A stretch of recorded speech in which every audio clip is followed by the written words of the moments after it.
Chinese बहू हमारी याद तो है ना आपको? भूले तो नहीं ना? हाँ भाई, थोड़ी देर में ही सही, लेकिन चाइनीज बहू की कहानी आ ही गई। क्या हो रहा है ये देश में? चाइना ने तो आतंक ही मचा रखा है। अरे क्या हो गया? क्यों चाइना को कोसता रहता है? भूल मत, तेरी ससुराल चाइना की ही है। हाँ माँ, पर ये देखना, लड़ाई झगड़े, ये बीमारी, ऊपर से ये देश कितना चालाक है। अंदर न जाने क्या क्या करता रहता है। तभी अंदर से बहू की चिल्लाने की आवाज आती है। अरे क्या हो गया बहू, क्यों चिल्ला रही है? माँ जी, ये देखिए, ये रूस ने यूक्रेन की हालत क्या कर दी है। ऊपर से चाइना में 2 बड़ा लॉकडाउन लग गया है। माँ जी, अब क्या किया जाए? अरे तो तुम लोगों को क्या परेशानी हो रही है, मैं तो यही नहीं समझ पा रही हूँ। वो क्या है ना माँ, हम लोग चाइना जाने की सोच रहे थे। सांगसू के भाई की शादी है। तो क्या? अरे कौन सा उन लोगों के यहाँ भाई घोड़ी चढ़ता है जो बहन काजल लगाकर नेक लगी?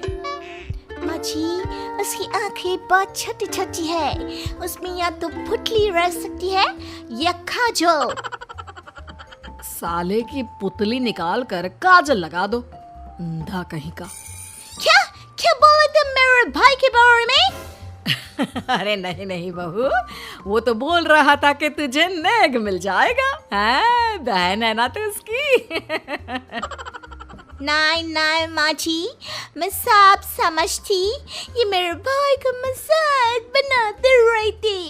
कितना सीधा है मेरा भाई, बिल्कुल छिपकली जैसा। नहीं नहीं बहू, सीधा गाय जैसा होता है। सही पकड़े हैं माँ जी। हाँ, तो मेरे भाई की शादी है, मैं चाइना जरूर जाऊंगी। तभी एक पड़ोसन आ जाती है। अरे नहीं नहीं बहू, तू कहीं ना जा, हम लोगों का मन कैसे लगेगा तेरे बिना। ले बहू, तेरे भाई के लिए ये शॉल रख ले, हमारी तरफ से गिफ्ट कर देना। अरे सब कितने अच्छे हैं। मेरी चाइनीज बहू को कितने प्यार से तुम लोगों ने एक्सेप्ट कर लिया। सच में बड़ी भाग्यशाली हूँ मैं। कैसी बात कर रही है? ये तो हम लोगों के देश की खूबसूरती है कि हर किसी को दिल से अपना लेते हैं, बस वो भी दिल से हमें अपना समझे। कैसी बात कर रही है आंटी जी? मेरे लिए आप सब सासू माँ जैसी ही हैं। मुझे भारत बहुत अच्छा लगता है, ये सबसे अच्छा देश है। मेरा भारत महान।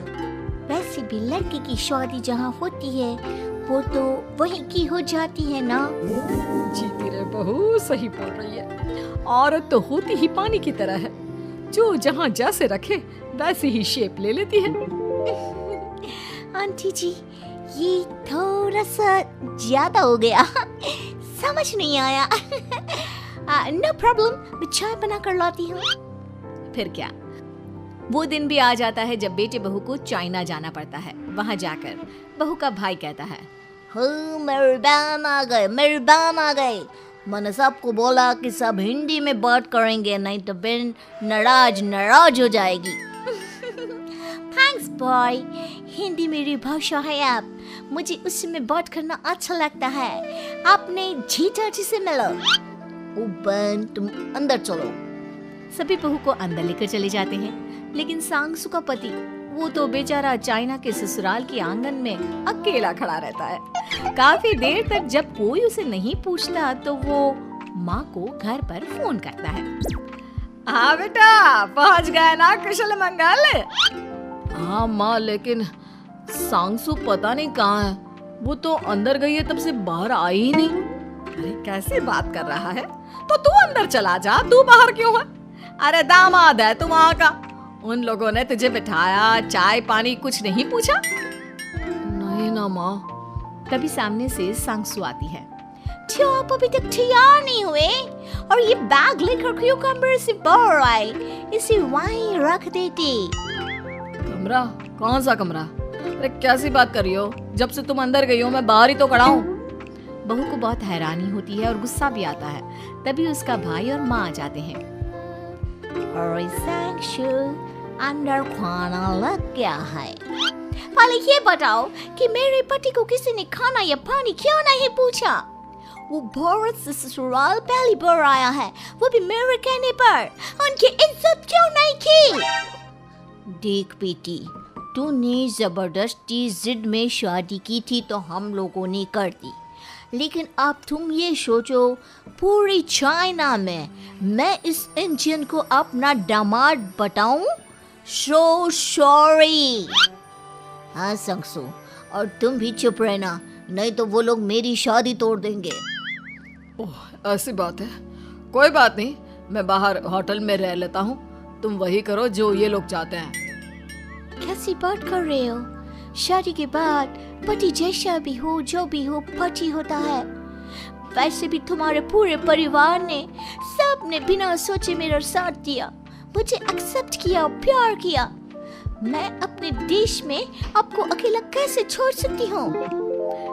ये हिंदी फिल्म का ड्रामा बंद करो, मैं अभी अब बर्दाश्त नहीं करूँगी। चुपचाप अंदर चलो, नहीं तो ये शादी वादी यहीं खत्म करके इसे अकेले ही इंडिया जाना पड़ेगा। कैसी बात कर रही हो माँ? ये मेरे पति हैं। नहीं था, हम लोगों ने यहाँ वकील को बुला लिया है, जिसके बाद अब तेरा तलाक करा के हम यहाँ के चाइनीज लड़के से तेरी शादी करा देंगे। अरे कैसी बात कर रहे हो? हम तो यहाँ तुम्हारी शादी के लिए आए थे। नहीं नहीं, मैं सांगसू के बिना नहीं रह सकता हूँ। हाई वोल्टेज ड्रामा होने के बाद से ही सारा माहौल खराब हो जाता है कि तभी एक लड़की आती है। मैंने सारा इंतजाम कर दिया है, सांगसू की शादी का मंडप परसों लग जाएगा। तब तक इसके पति को कमरे में बंद कर देते हैं। सभी सांगसू के पति का हाथ बांध कर उसे कमरे में बंद कर देते हैं। ये क्या कानूनी है? आप लोग मेरे पति के साथ ऐसा नहीं कर सकते हैं। मैं किसी से शादी नहीं करूंगी, ये साफ बात है। पहले मैं अपनी शादी करूं, फिर तेरी भी शादी करवा दूंगा। सब कुछ तय हो जाता है, भाई की शादी हो जाती है। फिर वो दिन भी आ जाता है जब सांगसू की शादी वो लोग जबरदस्ती करने के लिए उसे मंडप पर ले जाते हैं। ऐसा मत करो, ये मेरी बीवी है। मैं किसी से शादी नहीं करूंगी। कैसे नहीं करेगी शादी? शादी तो तेरा बाप भी करेगा। हो, मैं करूंगा शादी। प्लीज कोई मेरी शादी किसी अच्छा औरत से करवा दे। चुप, बिल्कुल चुप। फिर माँ सांगसू और उसके पति से कहती है, तुम लोगों का बच्चा मेरी कैद में है। अगर तुम लोगों ने कोई भी होशियारी की तो मैं इस बच्चे को मार दूंगी। दोनों माँ का रूप देखकर हैरान हो जाते हैं। बच्चे की खातिर दोनों शांत हो जाते हैं और शादी की रस्में शुरू हो जाती है कि तभी सांगसू की सास पुलिस के साथ आ जाती है। ससुर माँ आ गई, मेरी माँ आ गई। माँ प्लीज हम लोगों को बचाकर वापस ले चलो। पुलिस सभी को गिरफ्तार कर लेती है। बेटी के बच्चे को मारने की धमकी तो कोई चुड़ैल ही दे सकती है। अरे तो ये चुड़ैल ही तो है।